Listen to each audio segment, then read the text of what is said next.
ఓయ్, నువ్వు చిన్నప్పుడు ఏమవుదాం అనుకున్నావు? డాక్టర్ అవుదాం అనుకున్నావా? ఆ ఏప్రాన్ వేసుకొని ఉంటే నువ్వు ఎలా ఉంటావు అని ఊహించుకుంటూ ఉండేవాడివా? యాక్చువల్లీ భానుమతి కూడా నీలాగే చిన్నప్పటి నుంచి డాక్టర్ అవుదాం అనుకుంది అండ్ దానికోసం కష్టపడి చదువుకుంటుంది. కానీ ఎగ్జాక్ట్లీ టైం వచ్చేసరికి తన సొంత నాన్నే తన్ని అడ్డుకుంటున్నారు. తన ముందు 2 ఆప్షన్స్ పెట్టారు. ఆప్షన్ 1, ఒకవేళ తను చదువుకోవాలి అనుకుంటే, డాక్టర్ అవ్వాలి అనుకుంటే తనకి ఎంతో ముఖ్యమైన తన కుటుంబాన్ని ఫర్ ఎవర్ వదిలేసుకోవాలి. ఆప్షన్ 2, కుటుంబం కావాలి అనుకుంటే పెళ్లి చేసుకోవాలి, కెరియర్ని ఫర్ ఎవర్ మర్చిపోవాలి. యూసీ, నీకు నాకు అందరికీ it's some or the other point కెరియరా ఫ్యామిలీయా చూస్ చేసుకో అన్న పాయింట్ వచ్చే ఉంటుంది.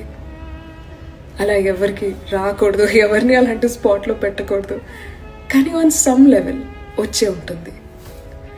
భానుమతి ఏం చేస్తుందో నాకు తెలియదు, కానీ నాకు తెలుసుకోవాలని ఉంది. సో ఈ మార్చ్ 10th నుంచి సాయంత్రం 6 o'clockకి స్టార్ మాలో వచ్చే భానుమతి అనే సీరియల్ని నేను తప్పకుండా చూడబోతున్నాను. Let's watch it together. And నా దృష్టిలో ప్రతి ఒక్కరికి 2 ఉండాలి, మంచి కెరియర్ అండ్ ఆల్సో ఫ్యామిలీ. ఆ బ్యాలెన్స్ స్ట్రైక్ చేయగలగాలి. ఐ హోప్ తన జీవితంలో అలాగే జరగాలని. Anyway, yeah, waiting to see what happens with Bhanumathi.